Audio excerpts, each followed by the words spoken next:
मंडी परीक्षा के सिलेबस में हमारा अगला टॉपिक है समास।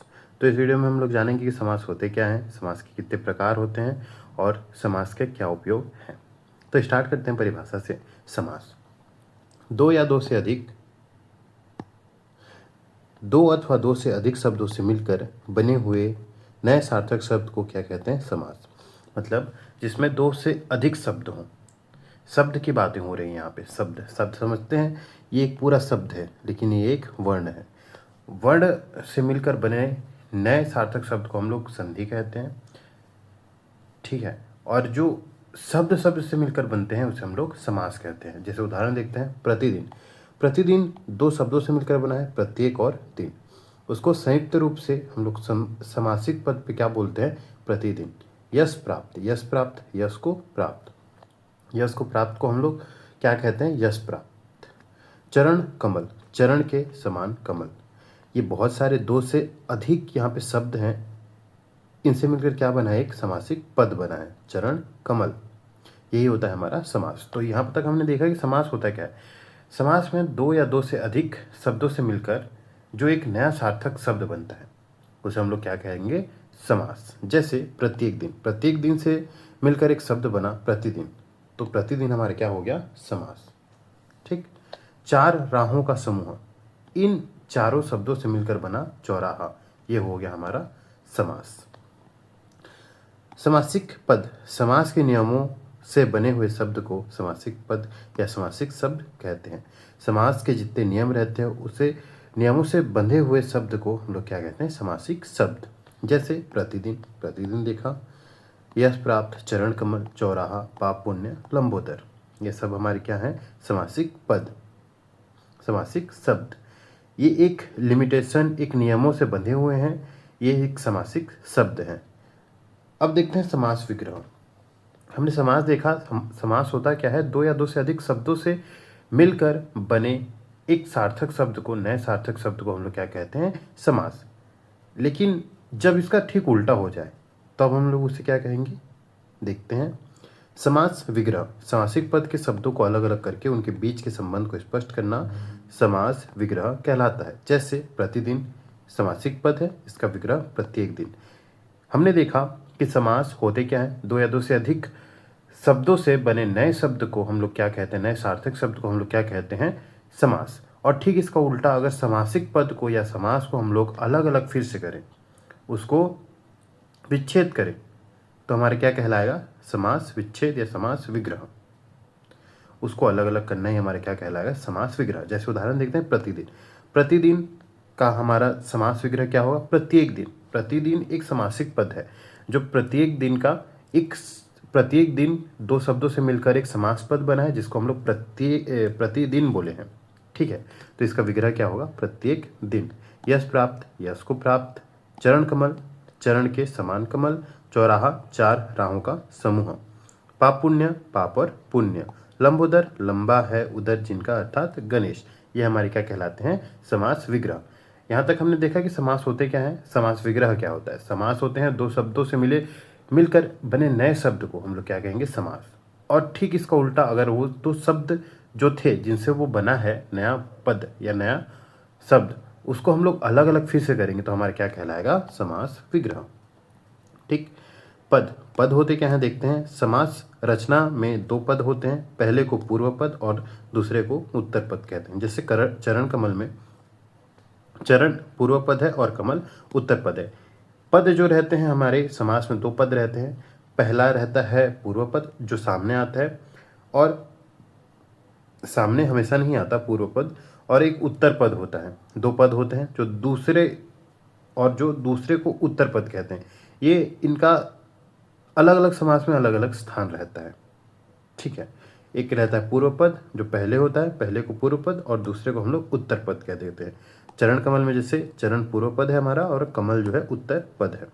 विभक्ति देखते हैं, पदों के बीच संबंध बताने वाले शब्द को हम लोग क्या कहते हैं, विभक्ति। पदों के बीच संबंध बताने वाले शब्द को हम लोग क्या कहेंगे, विभक्ति। विभक्ति वाक्य के बारे में हमने पढ़ा है, ठीक है। जैसे यश को प्राप्त में को जो है हमारा विभक्ति है। यहाँ तक समझ आया। हमने देखा समास क्या होता है, समास विग्रह क्या होता है, पद क्या होता है, विभक्ति क्या होता है, हमने देखा। ध्यान देने योग्य बातें हैं, समासिक पद या समासिक शब्द बनने में विभक्ति का लोप हो जाता है। हमने देखा कि जब समास बनता है तो दो या दो से अधिक शब्दों से मिलकर एक समास बनता है। तो समास जब बनता है तो उसमें क्या होता है, समासिक पद जब बनते हैं तो उसमें विभक्ति लोप हो जाती है, विभक्ति गायब हो जाती है। ठीक है, समास में दो या दो से अधिक शब्द मिलकर नया और छोटा शब्द बनाते हैं। ये हमने परिभाषा में ही देख लिया कि जो दो या दो से अधिक शब्द मिलकर क्या बनाते हैं, समास बनाते हैं, समासिक पद बनाते हैं। अब देखते हैं समास और संधि में अंतर। अंतर क्या क्या है संधि और समास में। संधि जो है दो वर्णों से के योग से बनता है और जो समास है वो दो पदों या दो शब्दों के योग से बनता है। संधि के लिए दो वर्णों के मेल और विकार की गुंजाइश रहती है और समास में पदों के प्रत्यय समाप्त कर दिए जाते हैं। समास में वर्णों के मेल अथवा विकार से कोई मतलब नहीं रहता। ठीक है, संधि को तोड़ने के लिए विच्छेद कहते हैं और समास को तोड़ने के लिए हम लोग विग्रह कहते हैं। संधि में जिन शब्दों का योग होता है उनका मूल अर्थ नहीं बदलता। पुस्तक और आलय, पुस्तकालय, उनका मूल अर्थ पुस्तक ही रहेगा, आलय रखने का स्थान ही रहेगा। समास में बने हुए शब्दों के मूल अर्थ कभी कभी बदल जाते हैं। जैसे विषधर का सामान्य अर्थ विष को धारण करने वाला अर्थात सांप है, परंतु विशेष अर्थ में शिव भी होता है। ये हुआ हमारे संधि और समास में अंतर। पहला अंतर है कि दो जो संधि के दो वर्णों का, संधि में जो है दो वर्णों का योग रहता है और समास में दो पदों या दो शब्दों का योग रहता है।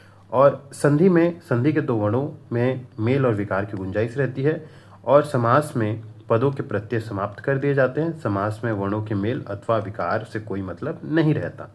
संधि तोड़ने को हम लोग विच्छेद कहते हैं और समास को विग्रह कहते हैं। संधि में जो शब्द जिन शब्दों का योग होता है उनका मूल अर्थ नहीं बदलता, लेकिन समास में कभी कभी बदल जाता है। अब सबसे इंपॉर्टेंट पॉइंट है समास के भेद। तो समास के टोटल 6 भेद रहते हैं। पहला अविभाव समास, तत्पुरुष समास, कर्मधारय समास, द्विगु समास, द्वंद्व समास, बहुब्रीहि समास। सबको एक एक करके देखेंगे कि सब इनकी पहचान कैसे की जाती है और इनके समास विग्रह कैसे किए जाते हैं। ठीक है, तो स्टार्ट करते हैं। पूर्व पद प्रधान, ध्यान देने योग्य बातें हैं। पूर्व पद प्रधान अविभाव समास अर्थात पूर्व पद से समासिक पद शब्द का भाव स्पष्ट होता है, जैसे प्रतिदिन। उत्तर पद प्रधान तत्पुरुष, कर्मधारय, द्विगु समास, इनमें उत्तर पद के समासिक पद का भाव स्पष्ट होता है, जैसे यश प्राप्त, चरण कमल, त्रिलोक। तो ध्यान देने योग्य बातें हैं कि पूर्व पद हमने पढ़ा कि इसमें दो पद होते हैं, एक को हम लोग कहते हैं पूर्व पद और दूसरे को हम लोग कहते हैं उत्तर पद।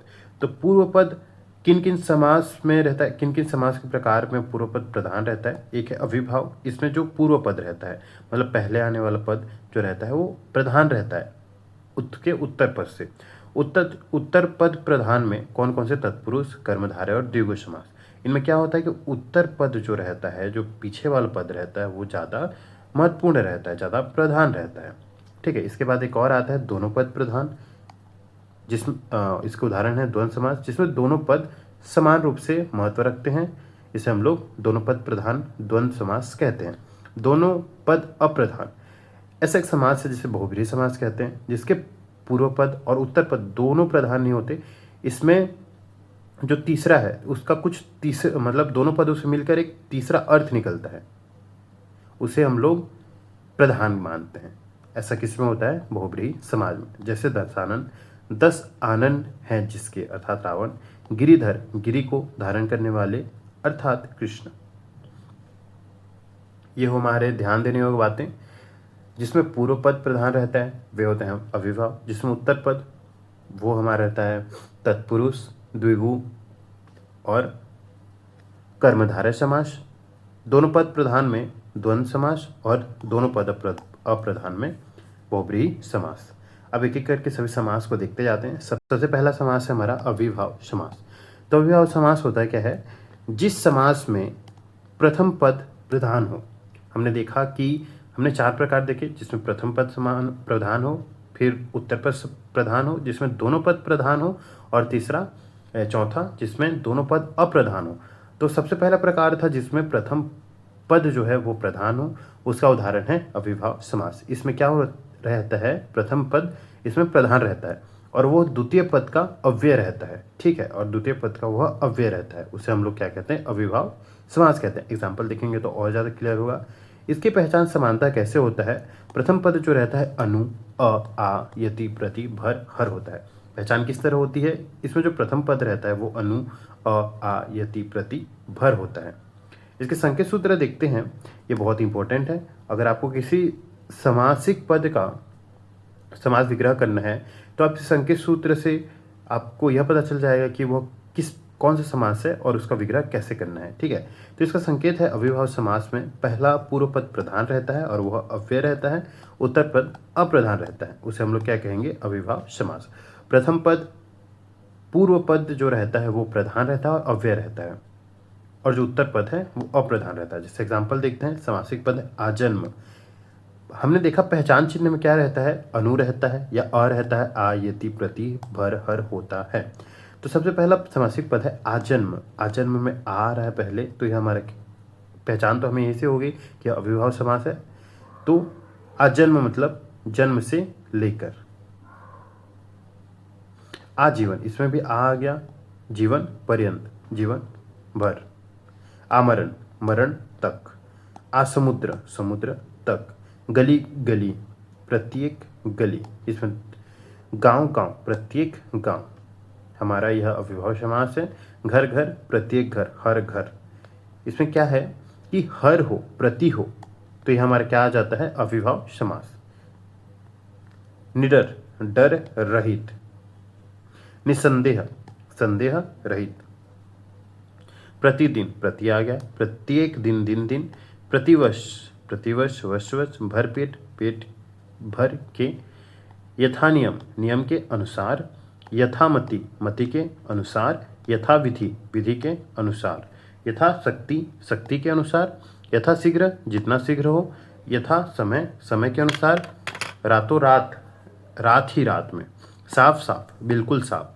हर घड़ी, घड़ी घड़ी। हाथों हाथ, हाथ ही हाथ में। दिनानुदिन, दिन के बाद दिन। प्रत्यंग, अंग अंग। निर्भय, बिना भय के।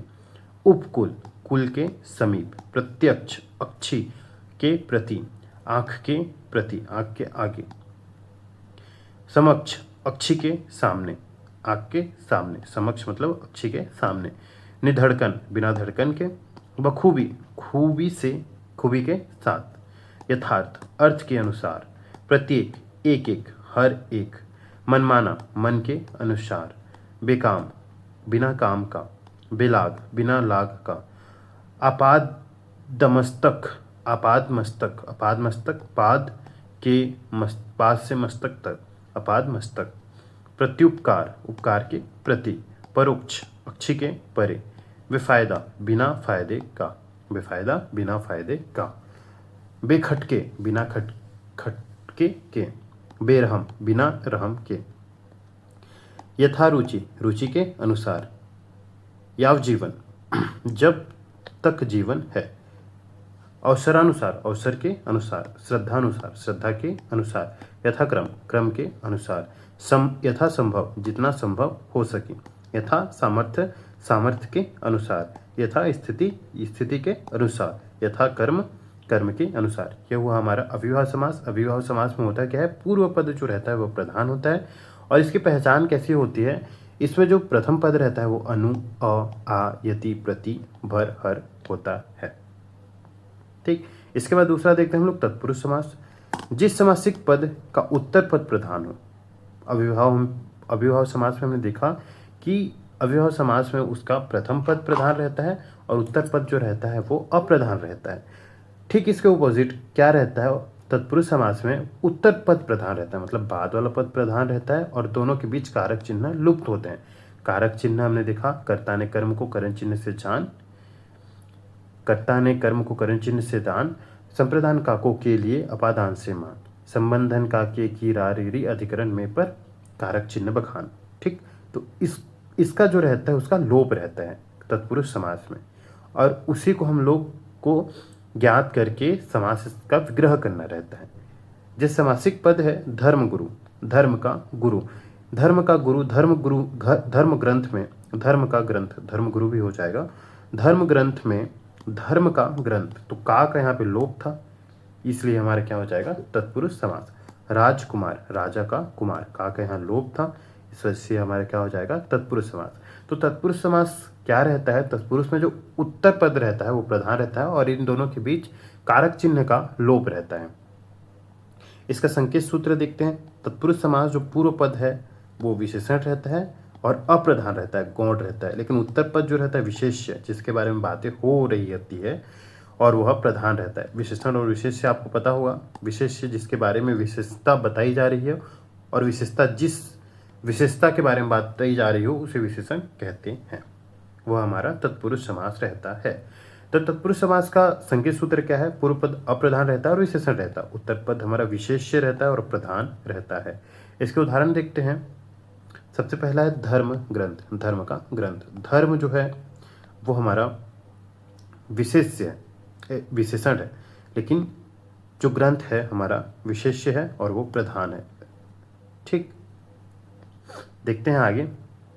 तत्पुरुष समास के भेद। तत्पुरुष समास के जितने कारक के विभक्तियों के नाम के अनुसार ही तत्पुरुष के समास के 6 भेद होते हैं। कर्म तत्पुरुष, करण तत्पुरुष, संप्रदान तत्पुरुष, अपादान तत्पुरुष, संबंध तत्पुरुष और अधिकरण तत्पुरुष। कर्म तत्पुरुष को द्वितीय तत्पुरुष कहते हैं, करण तत्पुरुष को तृतीय तत्पुरुष कहते हैं, संप्रदान तत्पुरुष को चतुर्थ तत्पुरुष कहते हैं, संप्रदान तत्पुरुष को चतुर्थ तत्पुरुष कहते हैं, अपादान को पंचम, संबंध को षष्ठी, अधिकरण को सप्तमी तत्पुरुष कहते हैं।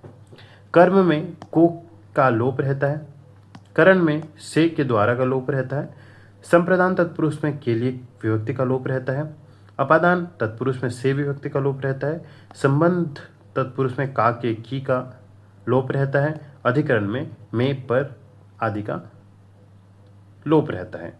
नोट देखते हैं। तत्पुरुष समास के उपयुक्त भेदों के अलावा कुछ अन्य भेद हैं, उनमें न तत्पुरुष सबसे प्रमुख है। सबसे पहला है कर्म तत्पुरुष, द्वितीय तत्पुरुष। कर्म तत्पुरुष में जो रहता है हमारा को चिन्ह का, को कारक चिन्ह का लोप रहता है। दो पदों के बीच में कर्म कारक छिपा होता है, उसे कर्म तत्पुरुष समास कहते हैं। जब दो पदों के बीच में कर्म कारक छिपा हो तो वह हमारा क्या कहलाता है, कर्म तत्पुरुष या द्वितीय तत्पुरुष। इसमें को जो रहता है कर्म कारक चिन्ह को का लोप रहता है, इसे ही हम लोग क्या कहेंगे, कर्म तत्पुरुष या द्वितीय तत्पुरुष। समासिक पद है स्वर्ग प्राप्त, विग्रह क्या हो जाएगा, स्वर्ग को प्राप्त। इसमें को का लोप था तो ये हमारा क्या हो जाएगा, कर्म तत्पुरुष। तत्पुरुष का उदाहरण और तत्पुरुष का एक प्रकार कर्म तत्पुरुष या द्वितीय तत्पुरुष। आशातीत, आशा को लांघ कर गया हुआ, को का यहाँ लोप था इसलिए हमारा क्या हो जाएगा, कर्म तत्पुरुष। मरणासन, मरण को पहुंचा हुआ। परलोकागमन, परलोक गमन, परलोक को गमन, परलोक को जाने वाला। ग्रामागत, ग्राम को गत, ग्राम को गत। को का यहाँ लोप था इसलिए हमारा क्या हो जाएगा, कर्म तत्पुरुष। गगनचुंबी, गगन को चूमने वाला, को का यहाँ लोप था इसलिए हमारा क्या हो जाएगा, कर्म तत्पुरुष। यश प्राप्त, यश को प्राप्त। चिड़ी मार, चिड़ी को मारने वाला। रथ चालक, रथ को चलाने वाला। जेब कतरा, जेब को कतरने वाला। गृहागत, गृह को आया हुआ, आगत। मुंह तोड़, मुंह को तोड़ने वाला। सुखप्रद, सुख को देने वाला। कष्टप्रद, कष्ट को देने वाला। दुखप्रद, दुख को देने वाला। तर्क संगत, तर्क को संगत। ग्रंथकार, ग्रंथ को लिखने वाला। विदेश गमन, विदेश को गमन। सिर तोड़, सिर को तोड़ने वाला। माखन चोर, माखन को चुराने वाला। संकटापन, संकटापन, संकट को पाया हुआ। प्रेम प्राप्त, प्रेम को प्राप्त। दिल तोड़, दिल को तोड़ने वाला। वन गमन, वन को गमन। मरणासन, मरण को आसन पहुंचा हुआ। मनोहर, मन को हरने वाला। कमर तोड़, कमर को तोड़ने वाला। यह हुआ हमारा कर्म तत्पुरुष। कर्म तत्पुरुष में क्या रहता है, दो पदों के बीच में जो पद छिपा रहता है, को पद, उसको हम लोग क्या कहेंगे, कर्म तत्पुरुष। और इसमें कर्म कारक चिन्ह क्या रहता है, को। जैसे उदाहरण स्वर्ग प्राप्त, स्वर्ग को प्राप्त, को का यहाँ लोप है इसलिए हमारा यह कर्म तत्पुरुष है। इसके बाद दूसरा है हमारा करण तत्पुरुष या तृतीय तत्पुरुष। दो पदों के बीच करण कारक छिपा होता है, करण कारक छिपा होता है, तो इसे हम लोग क्या कहेंगे? करण तत्पुरुष समास कहेंगे। करण कारक का चिन्ह या विभक्ति क्या रहता है? के द्वारा या से, और से होता है, ठीक है। जैसे समासिक पद है तुलसीकृत, तुलसी के द्वारा कृत, के द्वारा का यहाँ लोप था, तो इसलिए हमारा क्या हो जाएगा? करण तत्पुरुष। जब दो पदों के बीच करण कारक छिपा हो तब उसे हम लोग क्या कहेंगे? करण तत्पुरुष समास, ठीक है। और इसकी विभक्ति चिन्ह के द्वारा और से होता है। रोग मुक्त, रोग से मुक्त, से का यहाँ लोप था, इसलिए हमारा क्या हो जाएगा? करण तत्पुरुष तृतीय तत्पुरुष। भयाकुल, भय से आकुल, से का लोप। हस्तलिखित, हस्त से लिखा हुआ, से का लोप। रेखांकित, रेखा से अंकित। कष्ट साध्य, कष्ट से साध्य। तुलसी रचित, तुलसी के द्वारा रचित। अकाल पीड़ित, अकाल से पीड़ित। मन गढ़ंत, मन से गढ़ा। मद माता, मद मस्त, मद मस्त, मद से मस्त। प्रेम सिक्त, प्रेम से सिक्त। जल सिक्त, जल से सिक्त।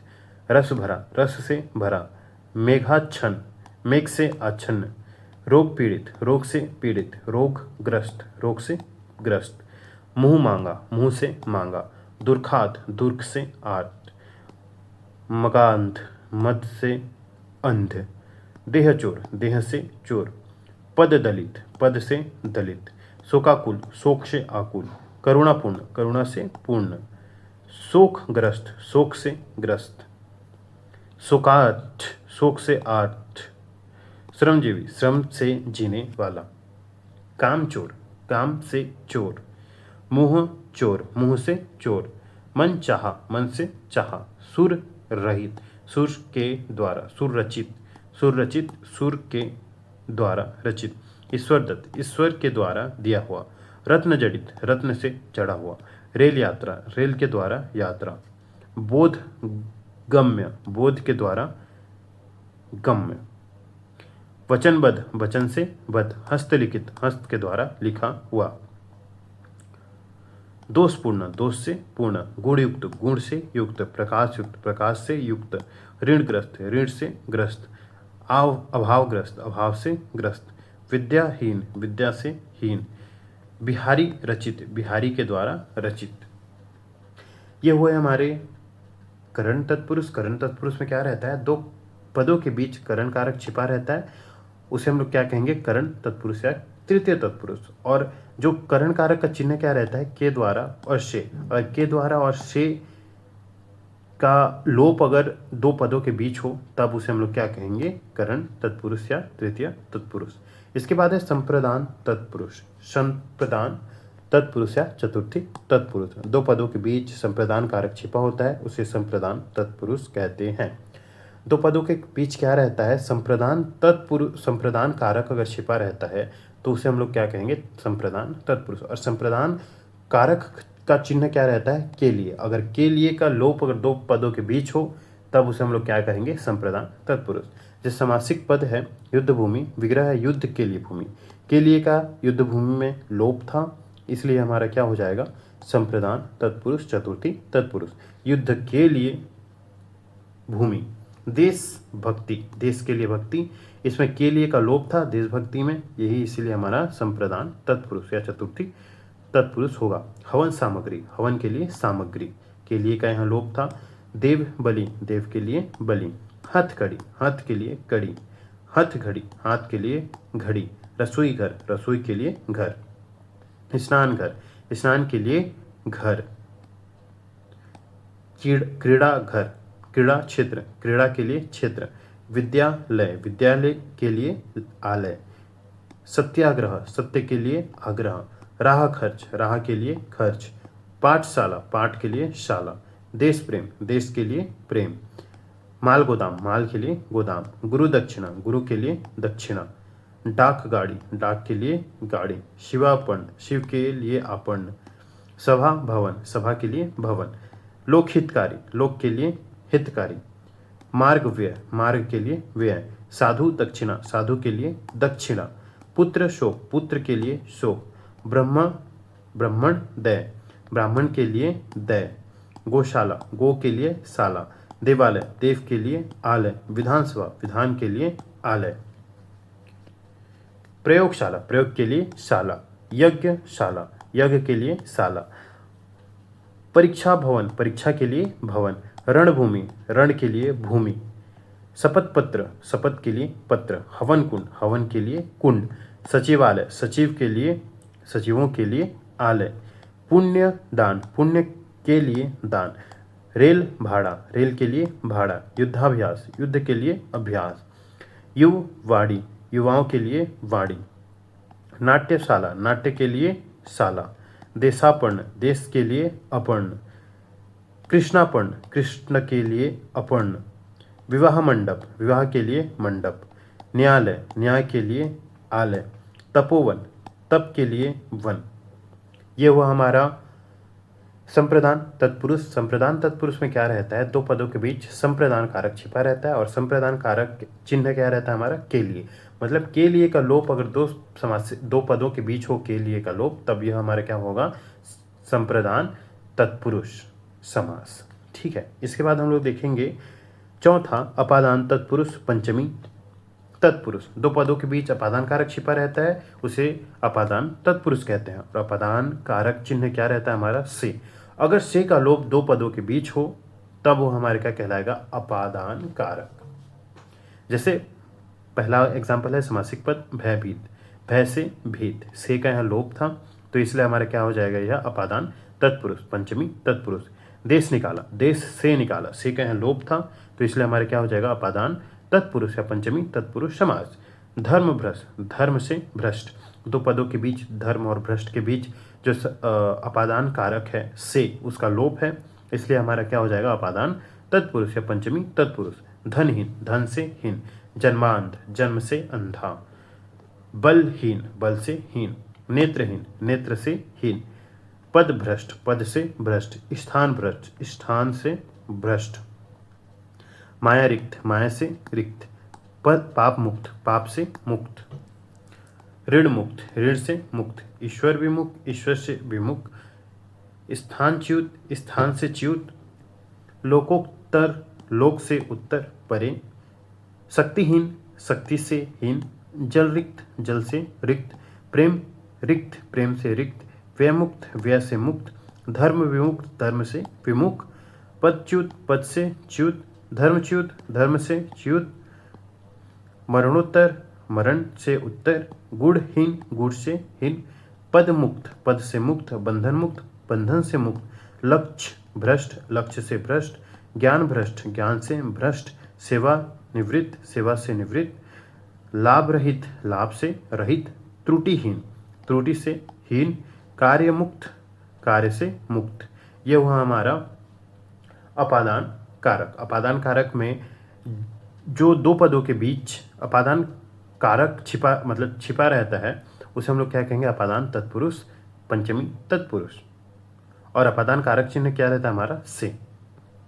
ठीक, अगर से का लोप हो दो पदों के बीच में तो वो हमारा क्या कहलाएगा, अपादान तत्पुरुष समास। ठीक, इसके बाद है संबंध तत्पुरुष षष्ठी तत्पुरुष। दो पदों के बीच संबंध कारक छिपा हो उसे संबंध तत्पुरुष समास कहते हैं। और संबंध कारक का चिन्ह विभक्ति क्या रहता है, का के की। अगर का के की का लोप दो पदों के बीच हो तब हम लोग उसे क्या कहेंगे, संबंध तत्पुरुष समास या षष्ठी तत्पुरुष समास।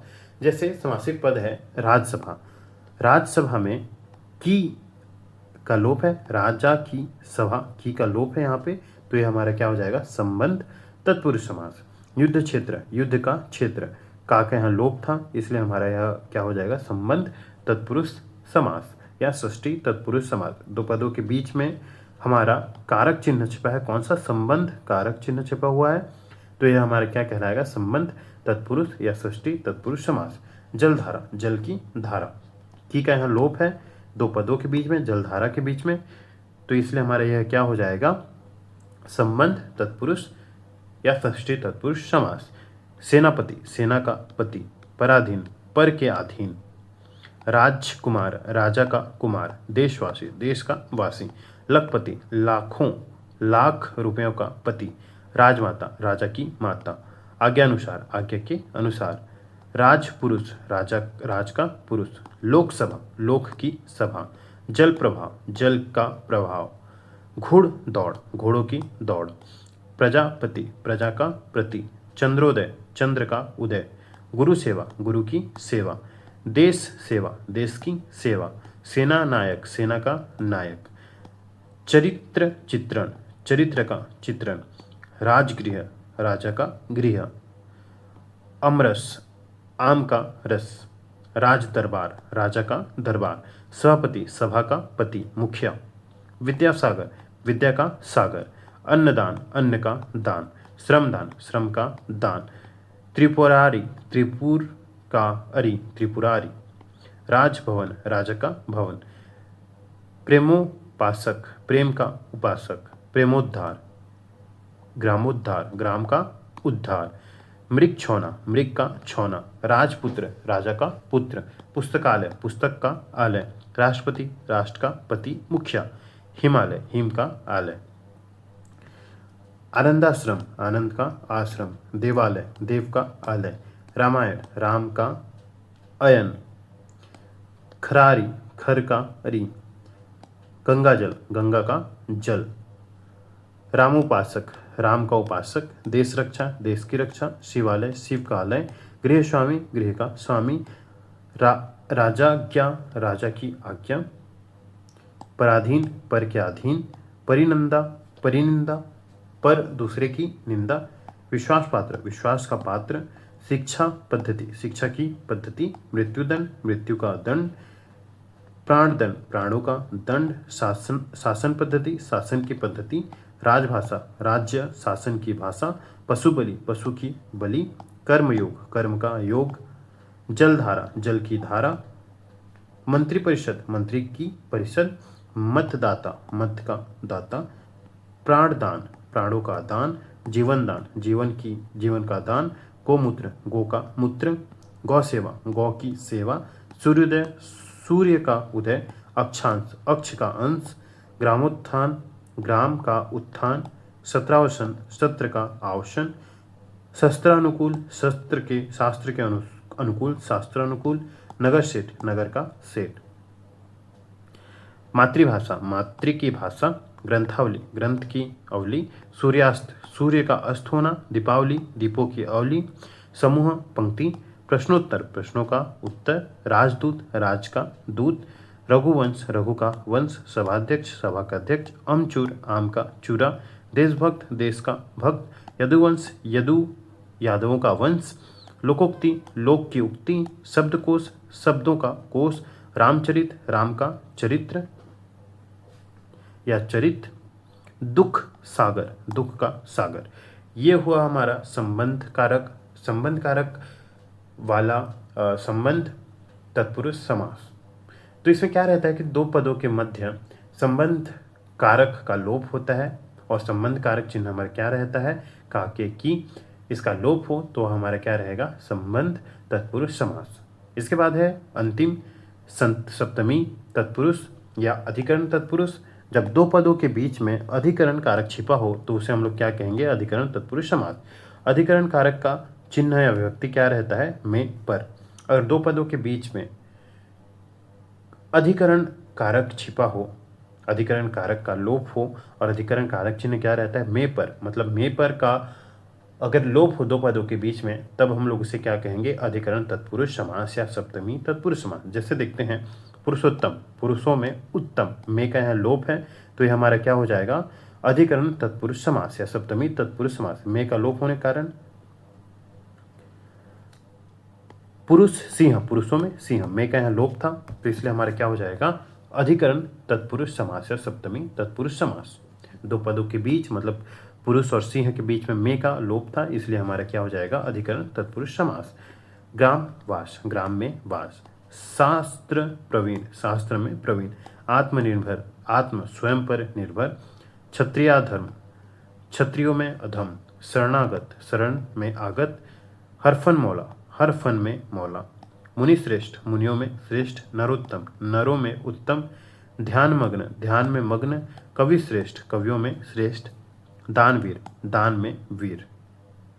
गृह प्रवेश, गृह में प्रवेश। नराधम, नरों में अधम, सर्वोत्तम, सर्व में उत्तम, रणशूर, रण में शूर, आनंद मग्न, आनंद मग्न, आनंद में मग्न, सिर दर्द, सिर में दर्द, युद्धवीर, युद्ध में वीर, कला निपुण, कला में निपुण, व्यवहार निपुण, व्यवहार में निपुण, घुड़सवार, घोड़े पर सवार, कार्य कुशल, कार्य में कुशल, आप बीती, आप पर बीती हुई, कुल श्रेष्ठ, कुल में श्रेष्ठ, विद्या प्रवीण, विद्या में प्रवीण, शोकमग्न, शोक में मग्न, लोकप्रिय, लोक में प्रिय, धर्मवीर, धर्म में वीर, कला श्रेष्ठ, कला में श्रेष्ठ, वनवास, वन में वास, पर्वतारोहण, पर्वत पर आरोहण, कर्मनिष्ठ, कर्म में निष्ठ, रणवीर, रण में वीर, हवाई यात्रा, हवा में यात्रा, भाषाधिकार, भाषा पर अधिकार, स्वर्गवास, स्वर्ग में वास, ऋषि, राज, ऋषियों में राज, डिब्बा बंद, डिब्बे में बंद। नन तत्पुरुष समास, वह समास जिसमें प्रथम पद निषेध वाचक हो, नन तत्पुरुष कहते हैं। निषेध का आशय नकारात्मक भाव स्पष्ट करने वाले शब्द से है। ऐसे शब्दों समस्त पदों के प्रारंभ में अन, अ, ना, न, ला आदि उपसर्ग लगे होते हैं। इन शब्दों को व्याकरण में गति शब्द भी कहा जाता है। इन शब्दों का विग्रह न लगाकर किया जाता है, जैसे अबोध, अबोध का विग्रह होगा न बोध। तो नन तत्पुरुष क्या होता है, वह समास, नन तत्पुरुष समास वह समास रहता है जिसमें प्रथम पद निषेध का सूचक हो, उसे हम लोग क्या कहेंगे, नन तत्पुरुष। जैसे उदाहरण है अकर्मण्य, अकर्मण्य, न कर्मण, अजर, नजर, न यहाँ पे आया हुआ है तो इसलिए हमारे क्या होगा, नन तत्पुरुष। अनचाही, न चाही, अनदेखी, न देखी, अशिष्ट, न शिष्ट, अ यहाँ पे आगे में है तो इसलिए हमारा क्या हो जाएगा, यह नन तत्पुरुष। अनभिज्ञ, न भिज्ञ, अनंत, न अंत, अनावश्यक, नावश्यक, अनचाहा, न चाहा, अनगिनत, न गिनत। विशेष तथ्य, अरबी फारसी शब्दों में ना या ला उपसर्ग का प्रयोग होता है। ना ला फारसी और ला उपसर्ग अरबी भाषा का है। हिंदी में ये उपसर्ग नन तत्पुरुष की श्रेणी में आते हैं, जैसे ना काबिल, न काबिल, न काम, न काम, न जायज, न जायज, नामुमकिन, न मुमकिन, न नालायक, ना लायक, नामाकुल, न मालूम, न मालूम, नामालूम, न मालूम, लावारिस, न वारिस। ठीक है, ये हुआ हमारा नन तत्पुरुष। तो हमने टोटल देखे सात तत्पुरुष के प्रकार। सबसे पहला देखा हमने तृतीय तत्पुरुष कर्म तत्पुरुष, फिर करण तत्पुरुष, फिर संप्रदान, फिर अपादान, फिर संबंध, फिर अधिकरण, उसके बाद नन तत्पुरुष। तत्पुरुष समास खत्म होता है यहाँ तक। इसके बाद हम लोग देखते हैं कर्मधारय समास। कर्मधारय समास में पूर्व पद विशेषण रहता है तत्पुरुष समास की तरह, तथा उत्तर पद जो रहता है विशेष्य रहता है, अथवा एक पद उपमेय जिसकी तुलना की जाए, एक पद जो रहता है वो उपमेय रहता है और दूसरा उपमान जिससे तुलना की जाए रहता है, उसे हम लोग क्या कहेंगे, कर्मधारय समास। कर्मधारय समास में क्या होता है, उसका पूर्व पद विशेषण होता है और उत्तर पद जो रहता है विशेष्य रहता है, और उसका एक पद उपमेय रहता है जिसकी तुलना की जाए और दूसरा पद उपमान रहता है। उदाहरण देखेंगे तो और ज़्यादा क्लियर होगा। वस्तुतः कर्मधारय समास की दो स्थितियां हो सकती हैं। पहली स्थिति देते हैं जब पूर्व पद विशेषण तथा उत्तर पद विशेष्य हो। जैसे पूर्व पद है नील और उत्तर पद है कमल।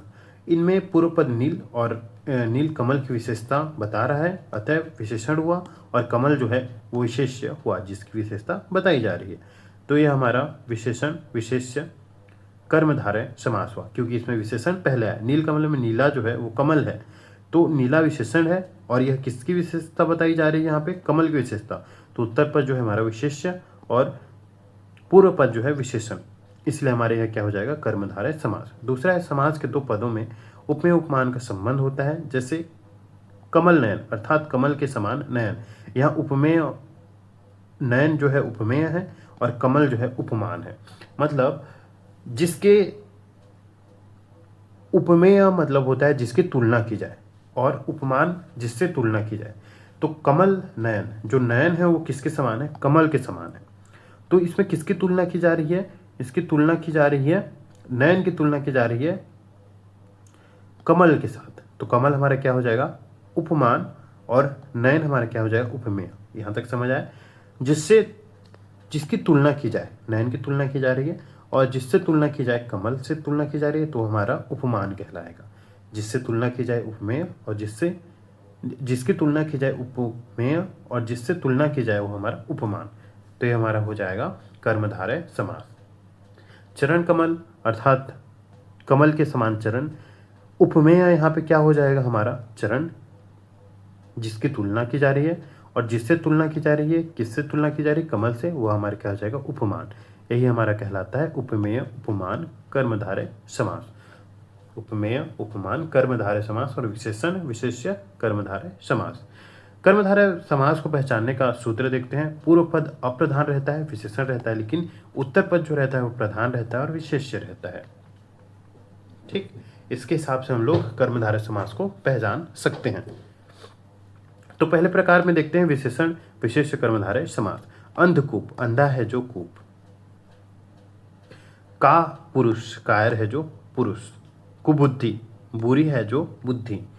कृष्ण सर्प, कृष्ण है जो सर्प। यहाँ पे देखते हैं हम लोग विशेषण विशेष्य में कृष्ण सर्प। कृष्ण सर्प, कृष्ण, कृष्ण मतलब होता है काला, सर्प है हमारा विशेष्य, काला है हमारा विशेषण। सर्प की तुलना, सर्प जो है हमारा उसकी विशेषता बताई जा रही है कि वह काला है। तो ये हमारा क्या हो जाएगा? विशेष्य विशेषण विशेषण विशेष्य कर्मधारय समास।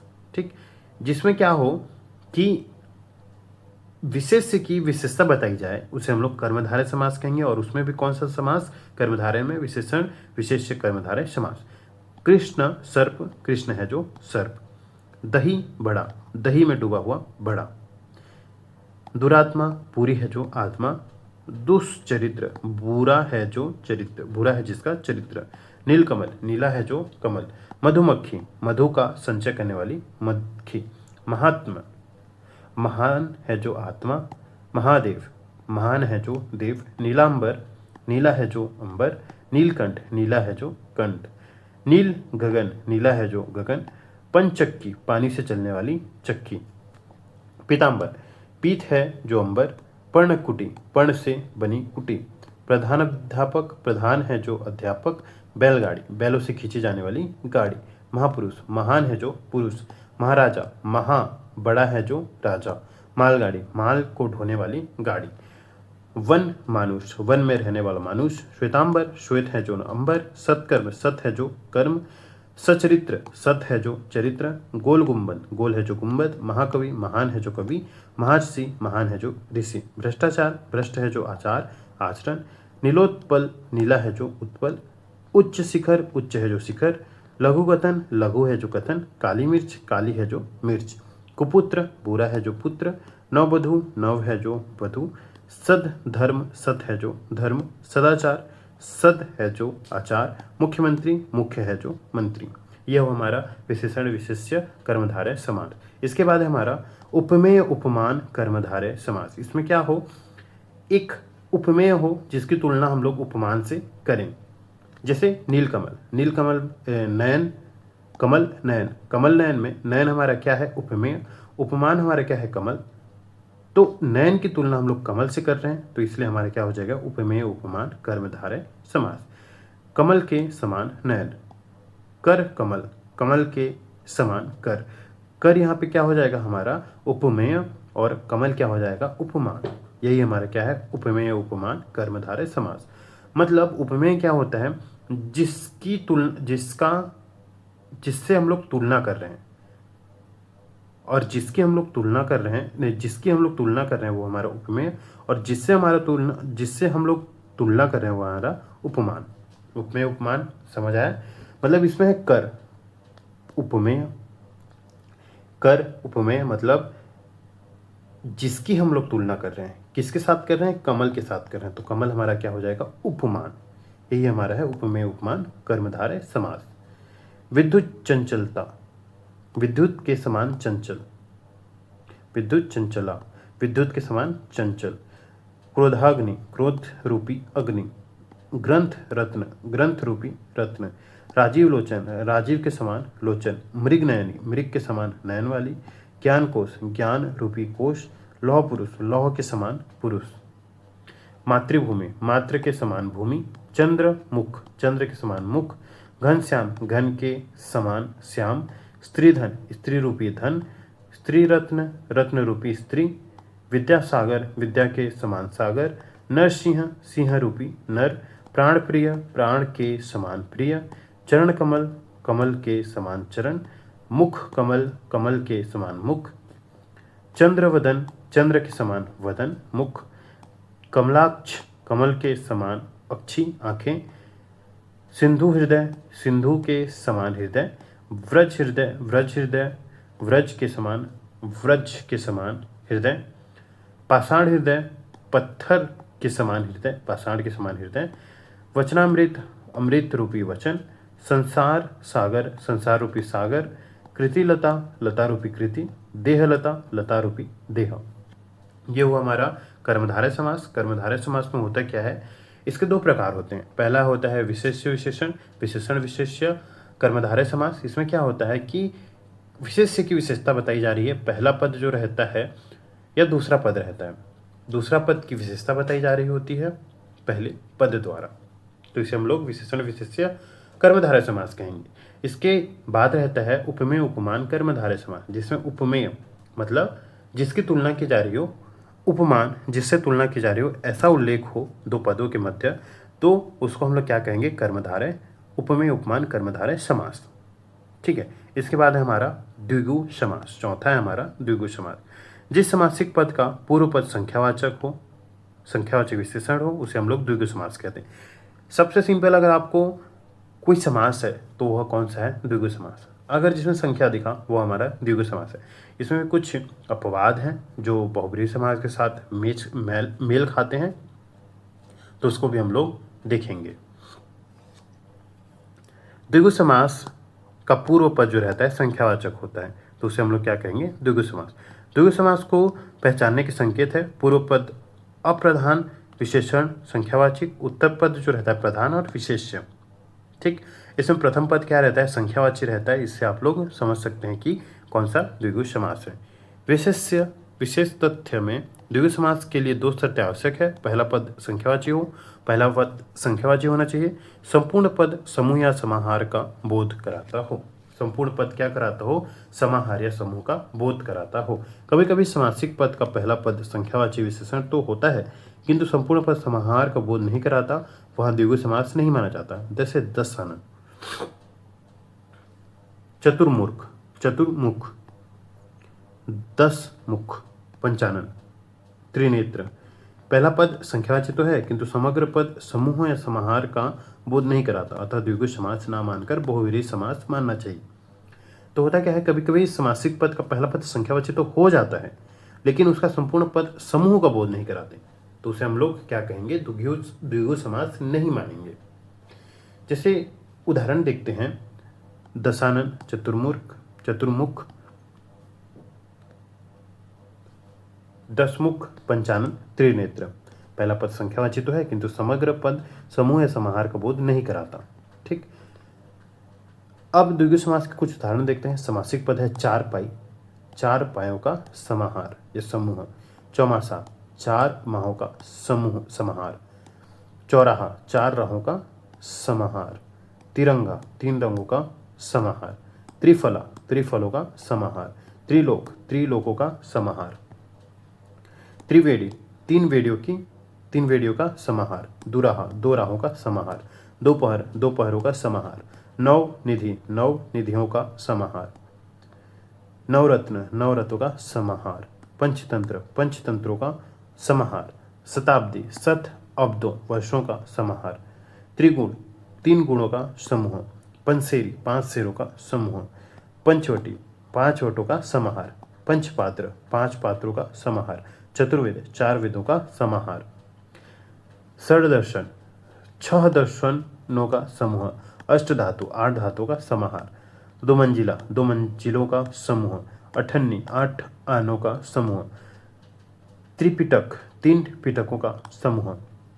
त्रिवेद, स्त्री 3 वेदों का समूह, पंचशील पंचशिला का समूह, चतुर्भुज 4 भुजाओं का समाहार, पंजाब 5 आपों का समाहार, षण ऋतु का समाहार, शतक 100 का समूह, चौपाई 4 पदों का समूह।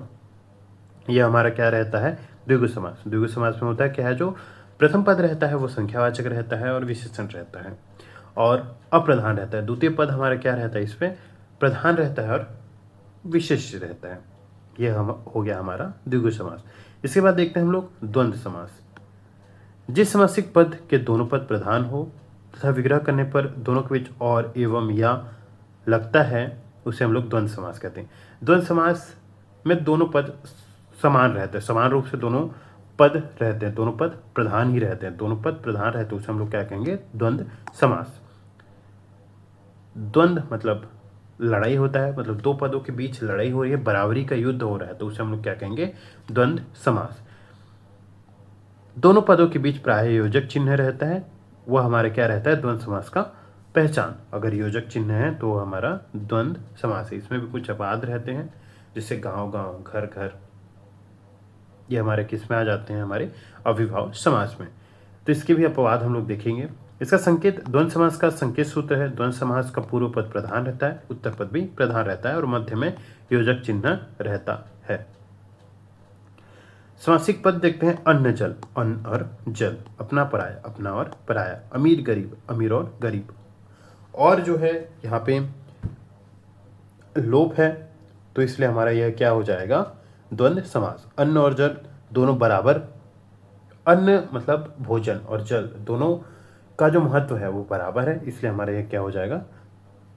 द्वंद्व समास। अपना पराया, अमीर गरीब, आशा निराशा, आशा और निराशा, उल्टा सीधा, उल्टा और सीधा, खट्टा मीठा, खट्टा और मीठा, गंगा यमुना, गंगा और यमुना, नर नारी, नर और नारी, भला बुरा, भला और बुरा, भाई बहन, भाई और बहन, थोड़ा बहुत, थोड़ा और बहुत, भात दाल, भात और दाल, राधा कृष्ण, राधा और कृष्ण, खरा खोटा, खरा या खोटा, माता पिता, माता और पिता, यश, अपस्य, अपयश, यश, अपयश, यश और अपयश, दिन रात, दिन और रात, राम लक्ष्मण, राम और लक्ष्मण, रुपया पैसा, रुपया और पैसा, सुख और दुख, धनुर्बाण, धनुर और बाण, धनुष और बाण, नर नारी, नर और नारी, दूध दही, दूध और दही, दाल चावल, दाल और चावल, भीमार्जुन, भीम और अर्जुन, कृष्णार्जुन, कृष्ण और अर्जुन, पेड़ पौधे, पेड़ और पौधे, हरिहर, हरि और हर, हाँ ना, हाँ या ना, मोटा पतला, मोटा या पतला, गुड़ दोष, गुड़ या दोष, 71, 71, 1 और 70। ये हुआ हमारा द्वंद्व समास। 71 एक याद रखिएगा, 1 और 70, यह हमारा क्या है? द्वंद्व समास, ना कि द्विगु समास। यहाँ पे समूह का भाव नहीं है, तो इसलिए हमारा क्या हो जाएगा? यह द्वंद्व समास। इसके बाद है हमारा अंतिम समास, बहुव्रीहि समास। जिस समास पद में कोई पद प्रधान नहीं होता बल्कि दोनों पद मिलकर किसी तीसरे पद की ओर संकेत करते हैं, उसे हम लोग बहुव्रीहि समास कहते हैं।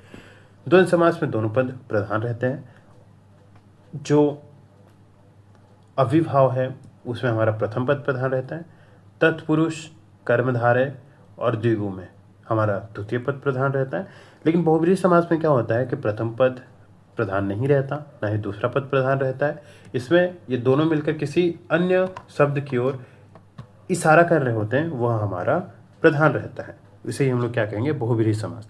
इसका संकेत सूत्र है, बहुव्रीहि समास का पूर्व पद अव्यय होता है, अप्रधान रहता है, उत्तर पद अप्रधान रहता है और दोनों मिलकर किसी तीसरे शब्द की ओर संकेत करते हैं। जैसे एग्जाम्पल देखते हैं, कमल नयन, कमल जैसे नयन वाले अर्थात राम, कमल जैसे नयन वाले अर्थात राम। इसमें प्रथम पद कमल, द्वितीय पद नयन, ये दोनों मिलकर एक नए शब्द की ओर इंगित कर रहे हैं, राम भगवान की तरफ, तो यह हमारा क्या कहलाएगा? बहुव्रीहि समास। इसमें ना ही प्रथम पद प्रधान है, द्वितीय पद प्रधान है। कौन सा पद? इन दोनों से बना एक नया पद प्रधान है, राम, यह हमारा इसलिए बहुव्रीहि समास। गजानन, गज जैसे आनंद वाला, गणेश, गणेश यह हमारा प्रधान पद है। गोपाल, गो का पालन करने वाला अर्थात कृष्ण। गिरिधर, गिरि को धारण करने वाले अर्थात कृष्ण। चतुर्भुज, चार हैं भुजा जिनकी अर्थात विष्णु। चतुर्मुख, चार हैं मुख जिनके अर्थात ब्रह्मा। त्रिलोचन, तीन आंखों वाले हैं जो अर्थात शिव। निशाचर, निशा में विचरण करने वाला अर्थात राक्षस। नीलकंठ, नीला है कंठ जिनका अर्थात शिव। पीतांबर, पीले हैं वस्त्र जिनके अर्थात कृष्ण। लंबोदर, लंबा है उदर जिनका अर्थात गणेश। षडानन, 6 आनन वाले अर्थात कार्तिकेय। कनफटा, कान है फटा जिनका अर्थात फकीर। चक्रधर, चक्र को धारण करने वाला अर्थात विष्णु। मयूर वाहन, मयूर है वाहन जिनका अर्थात कार्तिकेय। शैलपुत्री, शैल की पुत्री है जो अर्थात पार्वती। इसमें ये दोनों पद मिलकर किसी तीसरे पद की ओर इंगित कर रहे हैं। यही हमारा क्या कहलाता है? बहुव्रीहि समास। इंद्र के लिए शब्द है देवराज, वह जो देवों का राजा है अर्थात इंद्र। नागपति, वह जो नाग स्वर्ग का पति है अर्थात इंद्र। वज्रपाणी, वह जिनके पाणी हाथ में वज्र है अर्थात इंद्र। वज्रायुध, वह जिनके वज्र का आयुध है अर्थात इंद्र। सचीपति, वह जो सची के पति हैं इंद्र। सहस्त्राक्ष, वह जिनके सहस्त्र हजार अक्षी आंखें हैं अर्थात इंद्र। इसी तरह सुरेश, सुरपति, देवेश, सत्यऋतु, अमरपति इंद्र के लिए प्रयुक्त बहुव्रीहि समास के उदाहरण हैं। कामदेव के लिए अनंग बिनांग के हैं अर्थात कामदेव। कुसुम सर, जिनके कुसुम के सर बाण हैं अर्थात कामदेव। पंचसर, जिनके पांच फूलों के सर हैं अर्थात कामदेव। मकरध्वज, जिनके मकर का ध्वज है अर्थात कामदेव। रतिकांत, जो रति का कांत या पति है अर्थात कामदेव। पुष्प धनवा, वह जिनके पुष्पों का धनुष है अर्थात कामदेव। मनोज, वह जो मन में जन्म लेता है अर्थात कामदेव। इसी तरह कामदेव के लिए प्रयुक्त अन्य समास है मनमथ, मन को मथने वाला। मनसिज, मन से जन्म लेने वाला। रतिपति, मीन केतु, मीन के ध्वज वाला। गणेश, लंबोदर, एकान, एक दंत, वक्रतुंड। इसी तरह गणेश के लिए प्रयुक्त अन्य शब्द है गज, गजानन। गणपति, गजवंदन, भवानी नंदन। मूषक वाहन, गिरिजानंदन। मोदक प्रिय, गणनायक, गजवंदन। चंद्रशेखर, चंद्रमा है जिनके शिखर पर, ललाट पर अर्थात शंकर। शंकर के लिए आशुतोष, शूल पाणी। इंदुशेखर, पशुपति, चंद्रचूड़, त्रयंबक, मदन रिपु, त्रिनेत्र। चंद्रशेखर, चंद्रमौली, नीलकंठ, दिगंबर, महेश्वर आदि हैं। कृष्ण के लिए पीतांबर, गिरिधर, घनश्याम, वज्र वल्लभ, नंद नंदन, मुरारी, राधारमन, मुरलीधर, यशोदानंदन। इसी तरह क्या है? गोपीनाथ, गोपाल, ब्रजेश, ब्रजेश्वर, ब्रजनंदन, ब्रजबिहारी, ब्रजकिशोर, माधव, मधु राक्षस को मारने वाला, कंसारी, कंस अरि शत्रु, मधुसूदन, मधु का सूदन वध करने वाला, द्वारिकाधीश, यदुनंदन, चक्रधर।